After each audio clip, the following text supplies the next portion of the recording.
Kanina nagbautismo tayo at tayo ay nangako sa mga witnesses at higit sa lahat sa angels at sa Diyos, sa God the Father, God the Son at God the Holy Spirit, nangako tayo na hindi na tayo babalik pa sa dati. Sabihin mo sa katabi mo, tutuparin natin ang pangakong yan. Lakasan mo. So ibig sabihin ng iglesia, inihiwalay na para kay Kristo. Saan inihiwalay?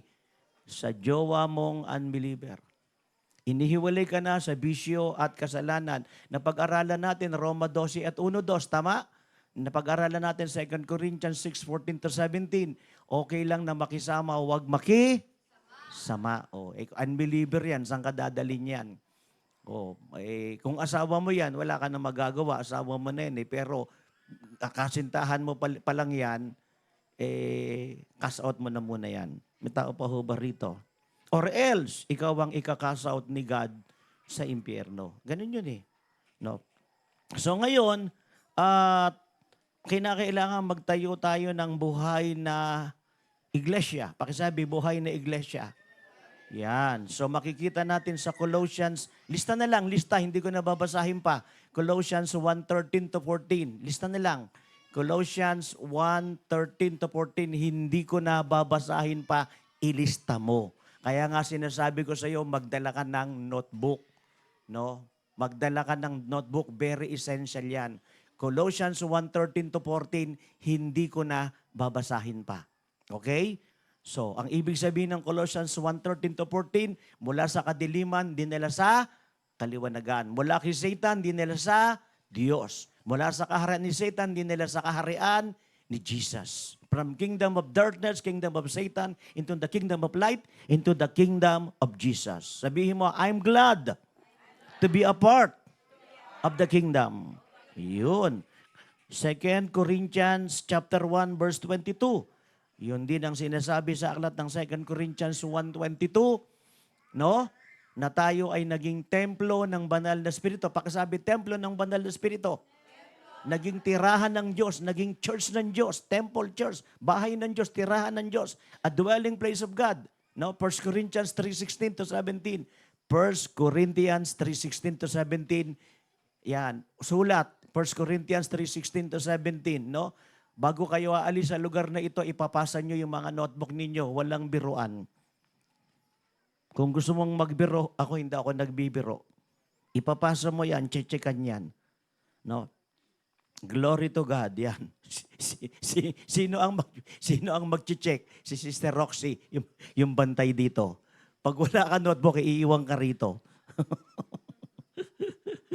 2 Corinthians 1:22 yun. Ganon din ang sinasabi sa 1 Peter 2:9 and 10. 1 Peter chapter 2, verse 9 and 10. Amen? May tao pa ho ba rito? Yan.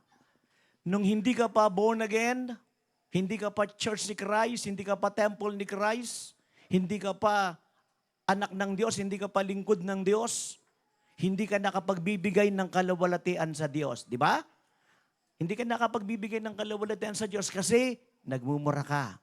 Nagsasalita ka ng bad words, di ba? Naninigarilyo ka, umiinom ka ng alak, mahalay ka. Oh. Hindi ka lumalayo sa kasalanan, hinahabol mo pa ang kasalanan. Pero nung na-born again ka, lumalayo ka na sa kasalanan. Amen. Dahil lumalayo ka na sa kasalanan, lumalayo ka na kiskisitan, lumalayo ka na sa kadiliman, nagbibigay ka na ng kapurihan at karangalan sa Diyos. Tama? Gets mo? Oo. Dati ang mga kanta mo, hawak mo ang beat, hawak mo ang beat. Ganun ang kanta mo. Ngayon, iba na. I stand in awe of you. Di ba? Magugulat yung mga mahal nyo sa buhay, iba na ang kanta nyo. Magugulat ang mga classmate nyo, iba na ang kanta nyo. Gets mo? Naunawaan mo ako? Iba na. Iba na yung mga sayaw mo, iba na yung pananalita mo, magugulat sila. Ang laki ng pinagbago mo Grabe, nung pag-alis mo pa lang dito, kabilaan yung hikaw mo, lalaki ka. Ba't ngayon wala ka ng hikaw? Kasi natutunan ko sa gwapong lingkod ng Diyos, yung nagsusuot pala ng hikaw, mga pagano pala yun.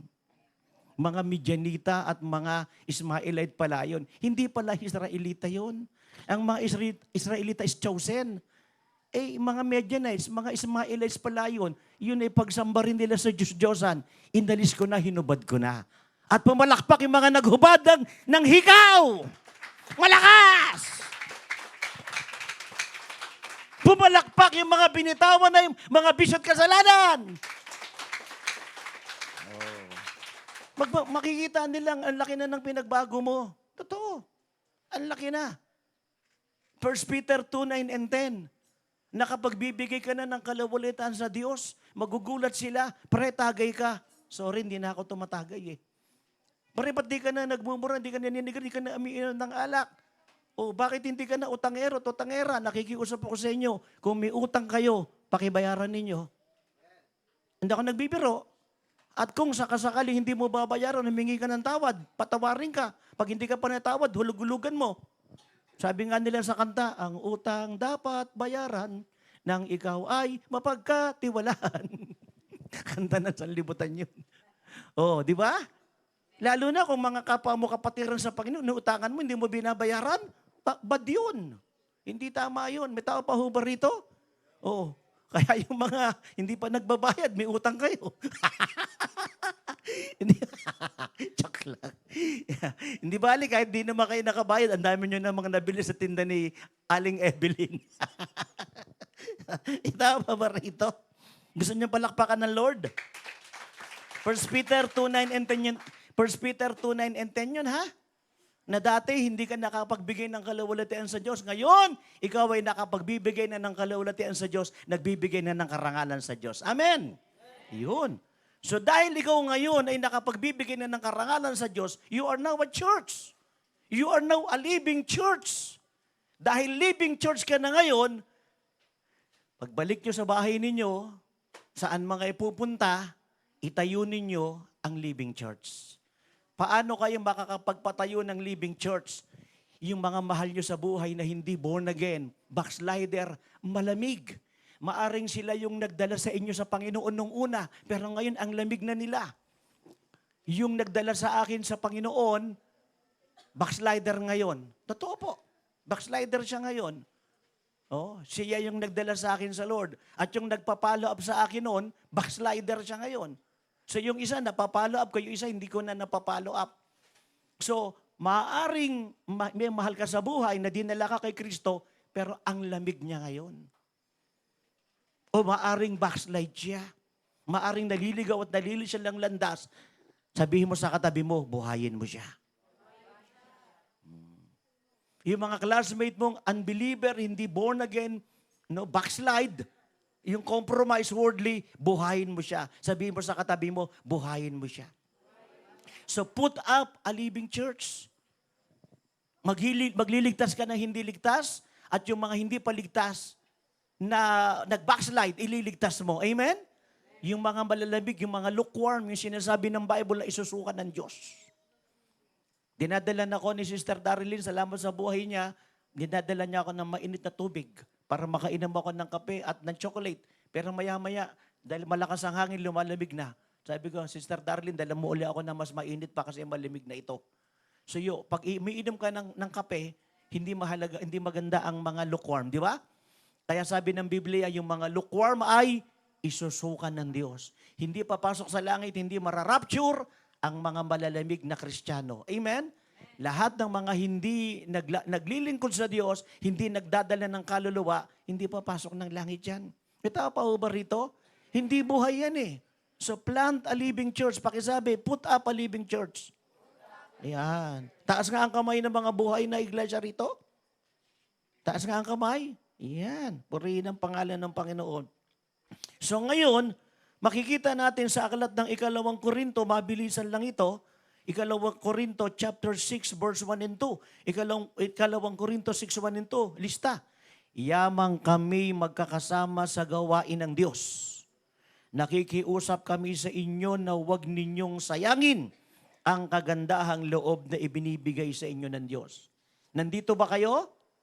Di ba? Ang ganda ng mga ginagawa sa atin ng Diyos, di ba? Grabe. Ako sa totoo lang, so far, this is one of our, if not the best camp, ito siguro yung best camp natin ngayon so far, di ba? Kompleto tayo. Kompleto. May games, may swimming, kompleto tayo. Parang kulang yung, uuwi na tayo bukas, pero parang kulang, no? Parang nagsisimula pa lang tayo. Totoo. Kaya sabihin nyo sa mga hindi nakadalo, ay ito pa, may pagkakataon pa kayo. Paki-message nyo na lahat ng mga hindi nakadalo. Meron pa bukas. Last na. Amen? Hindi ako nagbibiro. I-message nyo, sikapin ninyo. Hindi ako nagbibiro. Tapos nakapos na, no? Nakapos na yung ating service dito bukas, ha? Nakapos na sa kay OJF Church, no? Paki-repost, paki-reshare na rin ninyo, ha? Bago kayo matulog, reshare it. I-text, tawagan nyo sila. Siyempre, magdadahilan sila. Kasi ganito, kasi ganyan eh. Kasi ganito, ganyan. Sabihin mo, hindi totoo yan. Attend ka na. Uto-utuin mo. Sige na, kiliti. Sabihin mo. Ito ba rito? Oo. So, ganun. So, at ituloy natin, verse 2. Ito, verse 2. No? Anong sabi rito sa verse 2? Sapagkat sinasabi ko sa inyo, sa kaukulang panahon ay pinakinggan kita. Sa araw ng pagliligtas, sinaklolohan kita. Ngayon na ang kaukulang panahon, ito na ang araw ng pagliligtas. Alam mo, usong-uso ngayon yung, ako hindi ko gusto yan eh. Pero kahit saan ako pumunta, at saka pag nagbubukas ako ng cellphone, may mga reel, hindi ko naman nila-like. Hawak ko ang beat, sabi nila. Hawak nila, alam mo, Genesis, hawak nila ang beat, pero hindi nila hawak ang bukas. Yes, hawak nila ang beat, pero hindi nila hawak ang bukas. Hindi nila alam kung bukas buhay pa sila. Ako, meron akong kaibigan, ang pangalan niya si Rocky. Taga Quezon City siya. Nagpunta ng Antipolo, hindi ko alam, somewhere in Antipolo, sa isang kaibigan. Hindi ko alam kung, hindi ko kaibigan yun, siya lang ang kaibigan ko. Ginabi na siya, si Rocky. Nakitulog siya.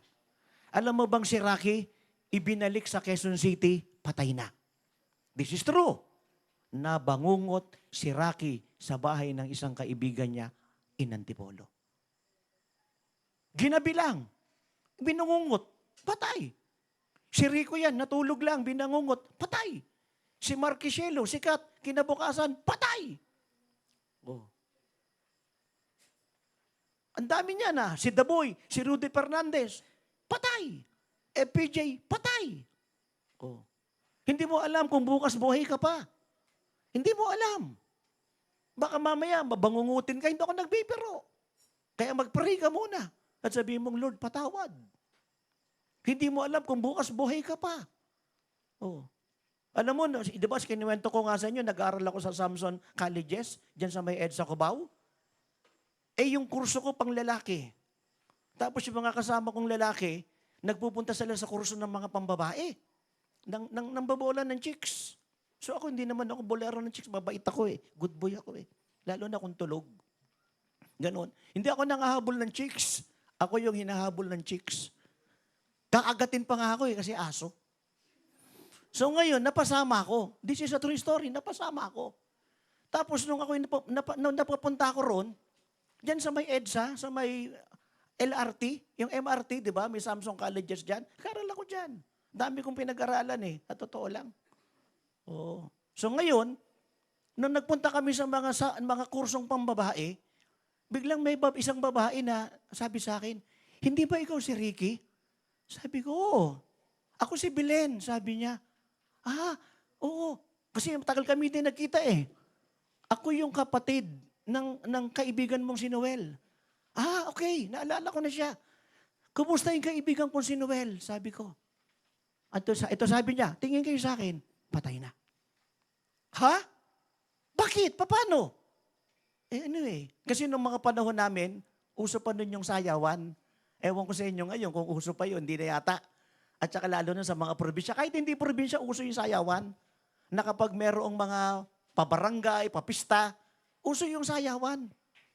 Eh dun daw sa sayawan, nakursunadahan, sinaksak, patay. Hindi na kami nagkita ni Noel. Kaya pagbalik ko roon sa lugar na dati kong tinitiran, wala na si Noel.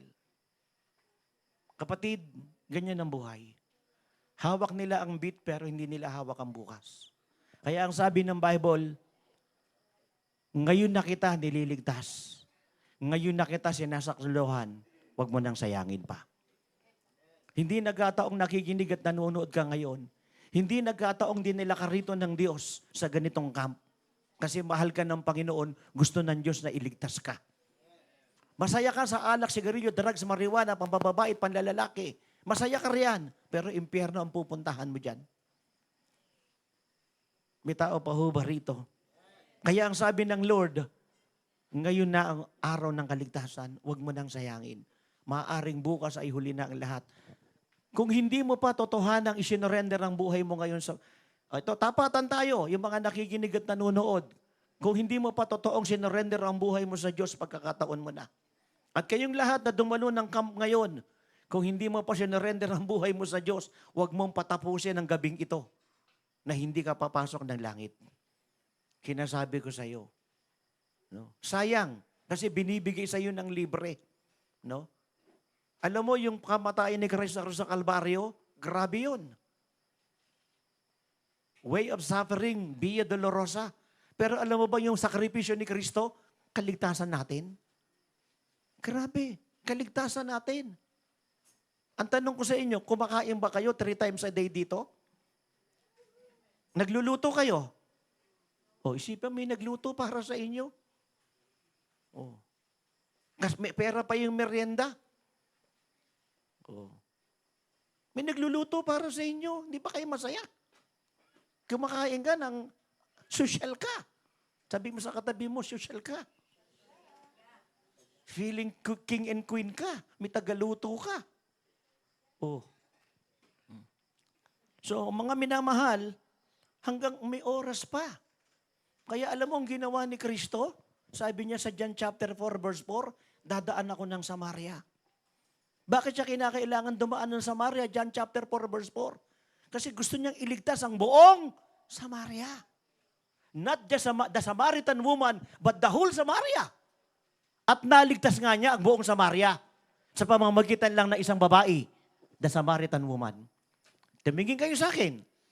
Isang Samaritan woman lang, niligtas si Kristo ang buong Samaria. Isang Ricardo Carillo lang, ang buong Carillo ngayon naliligtas ko. Amen? Isang Carillo lang ito. Ako ang spiritual father ng Carillo. Kaya siya lang lahat dadaling ko rito. Katuwang ko si Joseph R. Carillo to. Oh, tanungin niyo siya. Oh, may tao pa ho ba rito? So dumaan siya ng Samaria. Bakit? Kasi kailangan niya iligtas yung buong Samaria eh. At sinimulan niya sa isang tao lang. Kaya, pahalagahan mo yung classmate mo. Yung isang classmate mo na yan, makakatulong yan para makapagligtas kayo ng maraming kaluluwa. Pahalagahan mo yung kapitbahay mo. Pahalagahan mo yung mahal mo sa buhay. Ililigtas niya ng buong clan mo.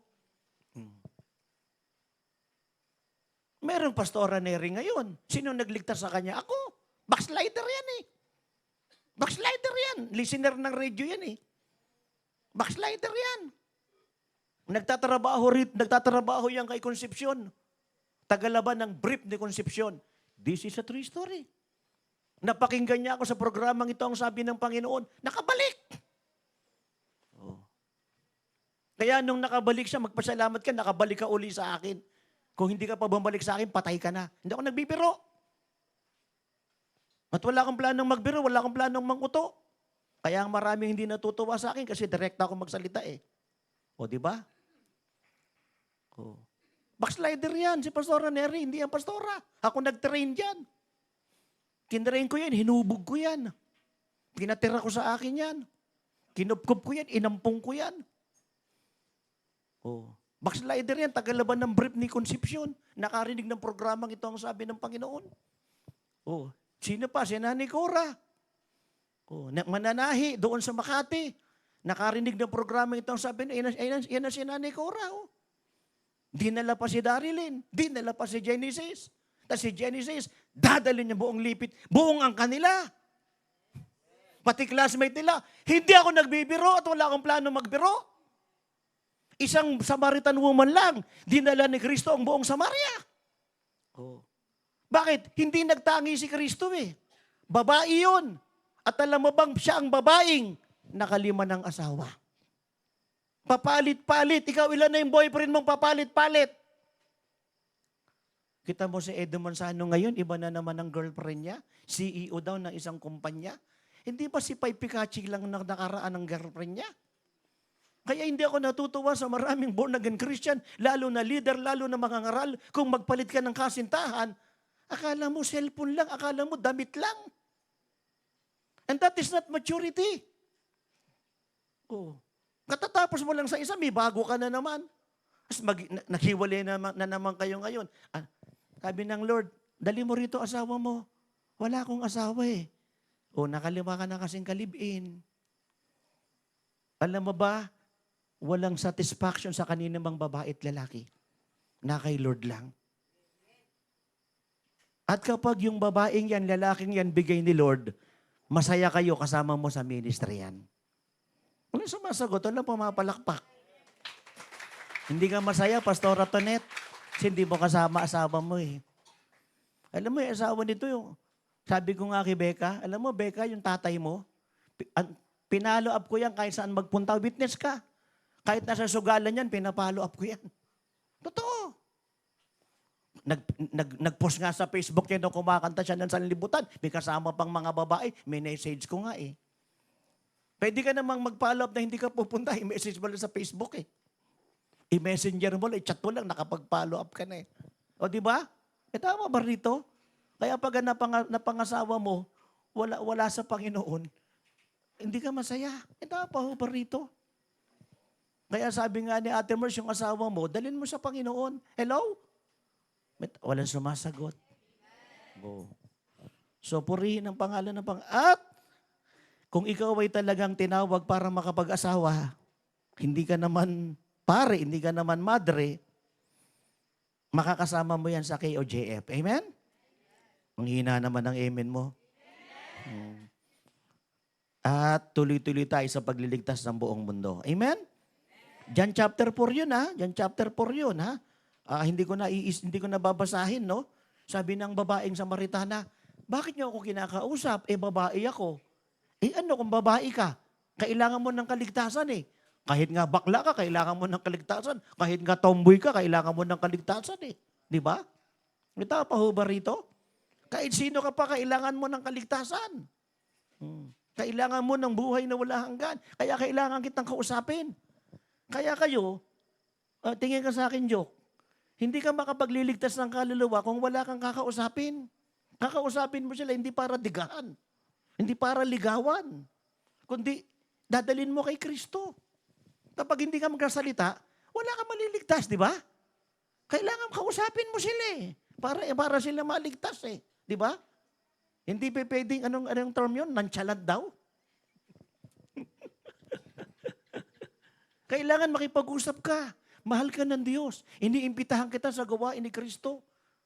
Mag-Bible study tayo. Isisharean kita na, tara mag-aral tayo ng salita ng Diyos. Pag hindi ka nagsalita, walang mangyayari. Kailangan mo silang imbitahan. Kailangan mo silang dalin. Kailangan mo silang sabihin mong subscribe kay OJF Church social media. Kailangan mo i-share ang gospel. Di ba? Kailangan. Kailangan mo magsalita. Taas ang kamay ng pipe. Taas ang kamay ng pipe. Wala naman palang pipe rito eh. Sharean mo. Ipahagi mo sa kanila ang pag-ibig ni Kristo. Diba? Sabi nga nung isang kapatid natin kanina, salamat sa buhay ni Tita Nena. Diba? Palakpakan natin ang Lord sa buhay ni Tita Nena. Oh. Kasi si Tita Nena, hindi yan reklamador. Totoo. Bibigyan ko ng award dyan eh. Hindi reklamador award. Yung iba, ang dami reklamo eh. Bakit ganito? Bakit ganyan? Bakit ganito? Bakit ganyan? Lahat pinapansin eh. Parang yung isang makulit, punta siya roon sa museum ng mga pinatuyong hayop. Pangit naman ang pagpapatuyo nito. Lahat pinipintasan. Tapos nakita niya yung isang agila, pati yung pagpapatuyo ng agilang ito, ang pangit. Yung palang agilang yun, hindi pala pinatuyo, totoo pala yun, buhay pala yun, tinuka siya. May tao pa ho ba rito? Si Sister Nena, hindi ganoon. Marami atin ng atin. Ang daming nirereklamo. Bakit ganito? Bakit ganito si pastor? Bakit ganito yung mga umaawit? Bakit ganito yung mga tumutugtog? Bakit ganito yung pagkain? Bakit ito yung luto? Ang daming reklamo. Dapat ang tawag sa kanya, si reklamador. May tao pa ho ba rito? Kaya palakpakan natin si atin, Tita Nena! Ang Panginoon sa buhay ni Tita Nena! Hina naman ang palakpak. Grabe. Isa pa! Mas malakas pa. Oh. Sabi ni Kristo, tawagin mo asawa mo, wala po akong asawa, nakalima ka na kasi. Kaya ito, tingin kayo sa akin, magwawakas na ako. Anong sabi ni Kristo? Alam mo, wala naman dyan ang totoong kaligayahan eh. Ang totoong kaligayahan nasa akin. Amen? Si Solomon, ang daming asawa, ang daming kanta, ang daming salibikain, ang yaman-yaman ni Solomon. Ang tanong ko sa iyo, masaya si Solomon? Hindi. Basahin mo yung mga ngaral 11 at 12, hindi masaya si Solomon. Kaya anong sabi ni Solomon, yung huling kataga niya? Tingin kayo sa akin, huwag muna kayong magkwentuhan. Magtatapos na ako. Anong sabi ni Haring Solomon? Kabataan. Habang bata pa kayo, maglingkod na kayo sa Diyos. Huwag nyo nang hintayin pa na uugod-ugod na kayo bago kayo maglilingkod sa Diyos. Ngayon na habang bata pa kayo. At maglilingkod nga talaga kayo sa Diyos. Sabihin mo, maglilingkod ako sa Diyos. Kalabitin mo katabi mo. Lakasan mo. Naunawaan po natin, mga minamahal. Oh. Ngayon, yung babae, nag-iigib. Pakisabi, nag-iigib. Oh, come on. Move. Yan. Bigyan sila ng upuan. Palakpakan natin ng Lord sa kanilang mga buhay. Yan. Parang mga kilala ko rin sila ng konti. So, ganoon. Nakikinig ba tayo? So, dahil kararating lang nila, uulitin ko from the top. Hindi, joke lang. So, ganito. Ang pinag-aaralan natin ay magtayo tayo ng isang buhay na iglesia. May tapa ba rito? Oh. Pag sinabi nating iglesia, ito ay inihiwalay para kay Kristo. Pakisabi, inihiwalay para kay Kristo. Sa salitang Griego ay eklesia. Tayo ay inihiwalay para kay Kristo. Saan tayo inihiwalay? Inihiwalay tayo sa maling gawain. May tao pa ho ba rito? Christ. Dinagdagan ng IAN. Di ba? Tanggalin mo yung IAN kay Christ. I am nothing. I am nothing. Without Christ, I am nothing. Kaya kinakailangang idikit ka kay Christ. Pag hiwalay ka kay Kristo, you are nothing. Kaya naging Christian ka dahil kinabit na kay Kristo ka na. No, na kay Kristo ka na. Pag ikaw ay na kay Kristo na, wala ka na kay Satanas. Pag ikaw ay na kay Kristo na, wala ka na sa kasalanan, sa bisyo, di ba? May tao pa ba rito? Yung mga nasa bisyo at kasalanan, wala kay Kristo yun. May tao pa ba rito? Walang sumasagot. Pag nasa bisyo at kasalanan, wala kay ka-Kristo. Kasi ang na kay Kristo, nabubuhay sa matuwid, malinis, banal na pamumuhay. May tao pa ba rito? Alam nyo ba lahat tayo makasalanan? Opo. Lahat tayo makasalanan, sa totoo lang. At alam nyo ba ang hirap magpakabanal? Tama ba? Ang hirap. Ang hirap mabuhay ng matuwid, banal, malinis sa harapan ng Diyos. Tama ba, mali? Wala namang tao, wala namang sumasagot. Mahirap mabuhay ng matuwid, malinis, banal sa harapan ng Diyos. Lalo na ngayon sa katutak ang tukso, di ba? Lalo na ngayon sa ang dami-dami ng tukso. Grabe. Sa totoo lang. Naunawaan po natin, mga minamahal.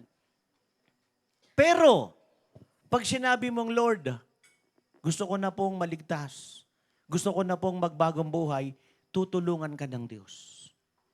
Tutulungan ka niya. May tao pa ho ba rito? Alam mo, ang dami niyan sa banal na kasulatan na tinulungan ng Diyos. Napakarami niyan. Iisa-isahin natin yan sa mga darating na araw at bukas pa. Sino-sino yung mga tinulungan ng Panginoon? Si David, di ba? Pinatay niya si Goliath, di ba? Si Elijah, yung mga prophet ng ng mga false prophet, tinulungan siya ng Diyos. Ang dami-dami sa banal na kasulatan na tinulungan ng Diyos. May tao pa ho ba rito? Alam mo, nung ako'y nag-aaral ng Bible School, nag-aaral ako sa Calvary Bible Institute. Yung Calvary Bible Institute ay ang mga professor dyan, foreigner. Hindi ko na maalala kung anong taon yon. Nagrenta sila sa Star Mall. Na ngayon ay sa Shaw Boulevard. Ano na ngayon yung Star Mall? Sa Shaw Boulevard? Ano nang pangalan nung ngayon? Yung sa Star Mall, dating Star Mall pala. Manuela, dating Star Mall. Ngayon na Star Mall, dating Manuela. Andiyan dyan yung Calvary Bible Institute, ang mga professor, foreigner. This is true. Nag-aaral ako dyan. Tapos, nagulat ako. Meron ako na classmate, Ethiopian Jew. Ethiopian Jew siya, pero hindi siya mukhang Jew na kasi may halo na siya eh. Sabi ko, why don't you return to Israel and evangelize Israel? Sabi niya, meron the perfect time to return to Israel. Tapos nagulat ako, classmate ko si Anthony Roquel. Si Anthony Roquel, bakla yun, na kung tawagin ay si Tonet Macho. Nakasama yun sa palabas noon na School Bukol, Escalera Brothers, sila Tito Vic and Joey. Bakla yun eh. Tapos nagulat ako, hindi na siya bakla, totoong lalaki na siya. Hindi na siya si Tonet Macho, si Anthony Roquel na siya. Nakikinig ba kayo? Kasama ko nag-aaral sa Bible School. Walang sumasagot. Kaya kahit na tomboy ka, kaya kang baguhin ng Diyos kung hihingi ka ng tulong. Kahit bakla ka, kung hihingi ka ng tulong, kaya kang baguhin ng Diyos. Kahit na anong bisyo at kasalanan mo, kaya kang baguhin ng Diyos. Hindi naman ako mabait nung unang panahon eh. Akala niyo mabait ako?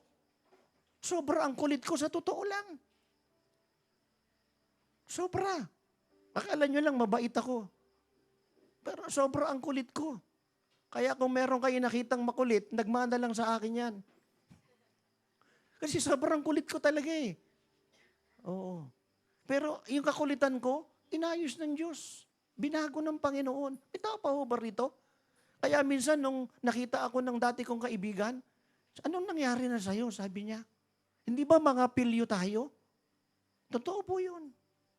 Kaya ang Diyos ay nagbabago, nagpapatawad, nagpapagaling, nagpapahaba ng buhay, nagpapalakas, nagpapalusog. Inaayos niya buhay natin. Lahat ng mga magagandang pangarap natin, tinutupad ng Diyos. Higit pa sa ating inaasahan. Hallelujah!